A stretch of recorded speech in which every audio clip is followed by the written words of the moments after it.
अध्ययन का विषय है आधुनिकीकरण अर्थात मॉडर्नाइजेशन। आधुनिकीकरण एक ऐसी अवधारणा है जिसमें कुछ विशेष मूल्यों और संस्थागत परिवर्तनों का समावेश होता है।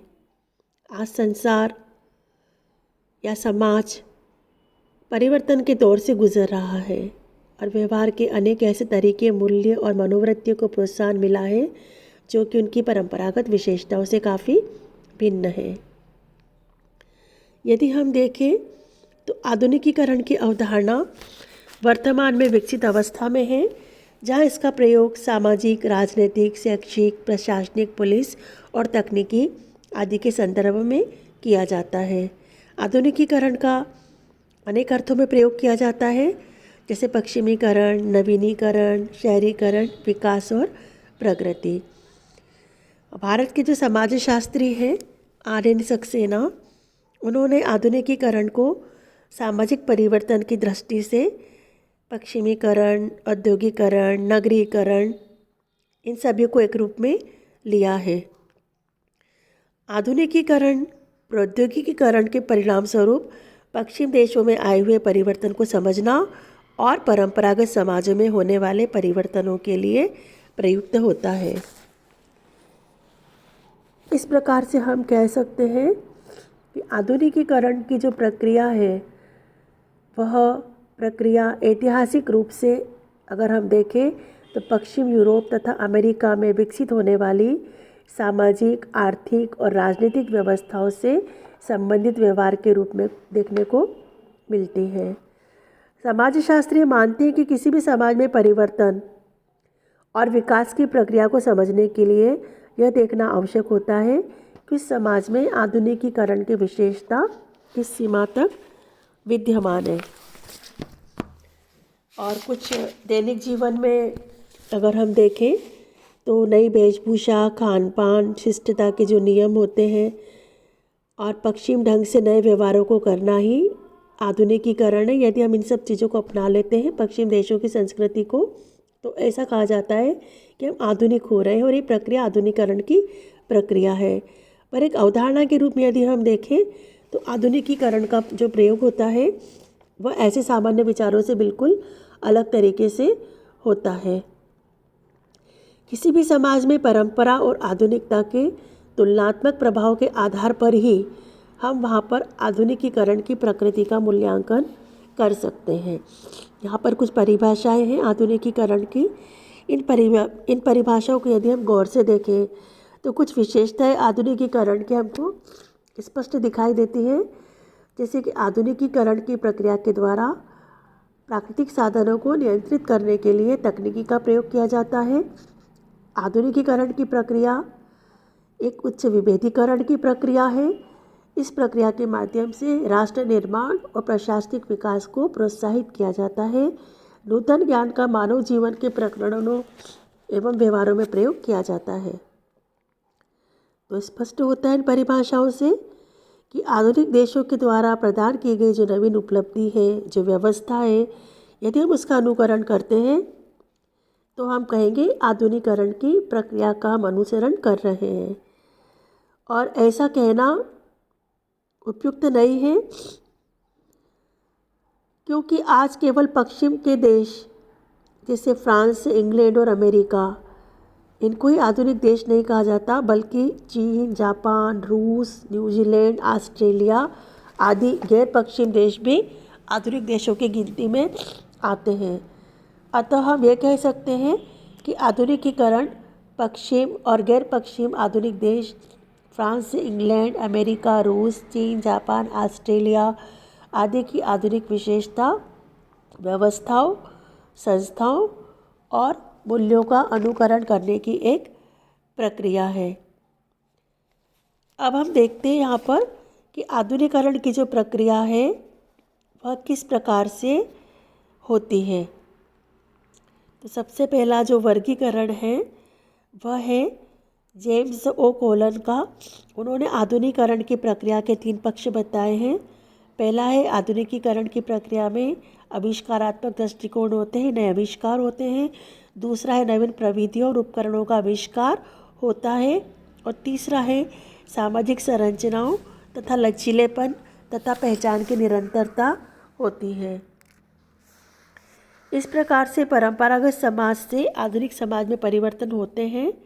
जैसे कि पहले हम देखते हैं कि वस्तु विनिमय था, इसके स्थान पर मुद्रा व्यवस्था का आना, नगरीकरण में वृद्धि होना, समुदायों में पारस्परिक निर्भरता पनपना, आर्थिक विकास में वृद्धि होना, समुदाय का आत्मनिर्भर होना, व्यवसायों का अधिक विशिष्ट और कुशल होना।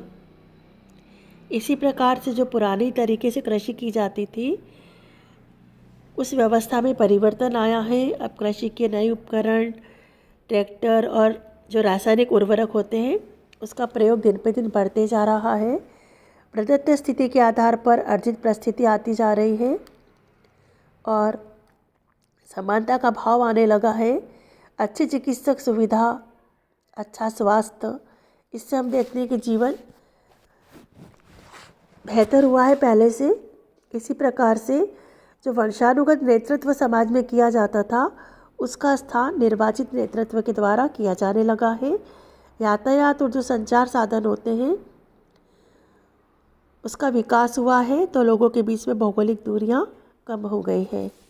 इसी प्रकार हम देखते हैं एक अन्य वर्गीकरण आइजनस्टाइन का, जिन्होंने आधुनिकीकरण की प्रक्रिया को विभिन्न रूपों में स्पष्ट किया है। जैसे कि आर्थिक क्षेत्र में हम देखते हैं कि प्रौद्योगिकी का उच्च स्तर होता है, इसको हम कहते हैं आधुनिकीकरण। राजनीतिक क्षेत्र में आधुनिकीकरण की प्रक्रिया में संचार के साधनों द्वारा प्रजातंत्र की एक महत्वपूर्ण भूमिका है। संचार के साधनों की जो आधुनिकता की विशेषता बताती है, शक्ति का प्रसार होता है तथा वयस्कों को शक्ति प्रदान करना, उनको वोट का अधिकार मिलना। इसी प्रकार सांस्कृतिक क्षेत्र होते हैं, विभिन्न समाजों के साथ अनुकूलन की क्षमता में वृद्धि तथा दूसरे लोगों की परिस्थितियों के प्रति परानुभूति में वृद्धि। दूसरा होता है परिस्थितिकी क्षेत्र, इकोलॉजिकल फील्ड, जिसके अंतर्गत हम नगरीकरण में वृद्धि देख सकते हैं।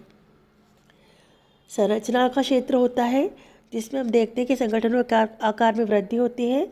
जटिलता से विभेदीकरण की दृष्टि से भी इसमें हमको परिवर्तन देखने को मिलता है। तो इस प्रकार से जो लर्नर हैं उन्होंने आधुनिकीकरण की प्रक्रिया के कुछ रूप बताए हैं।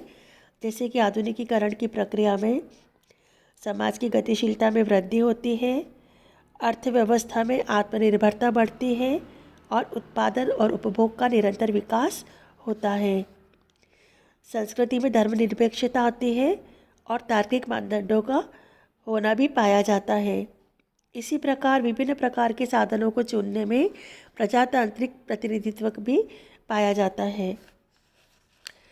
इसी प्रकार हम देखते हैं कि आधुनिकीकरण की प्रक्रिया में व्यक्तित्व की विशेषताओं को भी शामिल किया जाता है।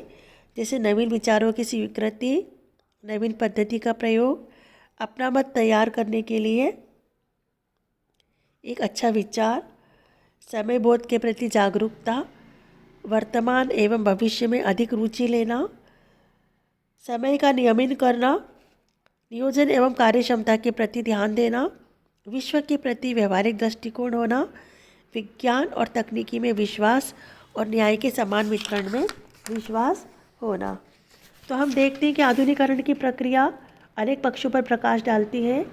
जैसे कि हम देखते हैं कि आधुनिक समय में भारत में जाति व्यवस्था और संयुक्त परिवार में परिवर्तन आए हैं, जिसमें पुराने मूल्यों को अस्वीकार किया गया है, नवीन मूल्यों को मान्यता दी गई है और इस रूप में आधुनिकीकरण ने सामाजिक परिवर्तन को एक नई दिशा दी है।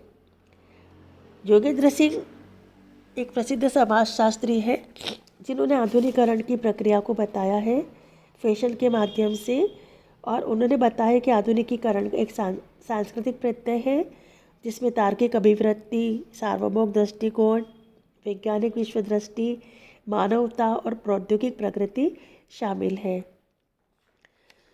एम.एल. श्रीनिवास का यह मानना है कि आधुनिकीकरण एक अच्छाई के संदर्भ में है, तटस्थ शब्द नहीं है।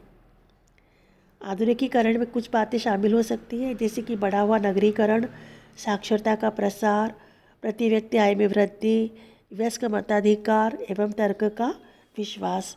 और 3 क्षेत्र उन्होंने बताए हैं आधुनिकीकरण के।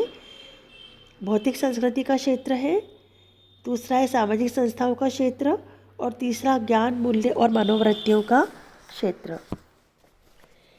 इसी प्रकार एक अन्य समाजशास्त्री AR देसाई, उन्होंने जीवन के सभी पक्षों की प्रक्रिया का आधुनिकीकरण में उल्लेख किया है, जैसे बौद्धिक क्षेत्र। इस अर्थ में उन्होंने बताया कि आधुनिकीकरण का अर्थ होता है तर्क शक्ति में वृद्धि। जैसे हम तर्क करते हैं, जो भी भौतिक और सामाजिक घटनाएं घटती हैं उसकी तार्किक व्याख्या की जाती है, और तार्किक व्याख्या के आधार पर आधुनिकीकरण की प्रक्रिया को स्वीकार किया जाता है। इसी प्रकार सामाजिक क्षेत्र के अंदर हम देखें तो व्यक्ति जो पुरानी सामाजिक, आर्थिक, राजनीतिक और मनोवैज्ञानिक मान्यता होती है उसको तोड़ करके नए प्रकार के व्यवहार को अपनाने का प्रयास करता है। इसी प्रकार हम देखते हैं कि सामाजिक संरचना में जो परिवर्तन होता है वह प्रदत्त के स्थान पर अब समाज में अर्जित परिस्थितियों का महत्व बढ़ता जा रहा है। तो इस प्रकार हम देखते हैं कि आधुनिकीकरण की प्रक्रिया बौद्धिक क्षेत्र, सामाजिक संरचना में परिवर्तन, राजनीतिक क्षेत्र, व्यक्तिगत क्षेत्र, आर्थिक क्षेत्र आदि में देखी जा सकती है।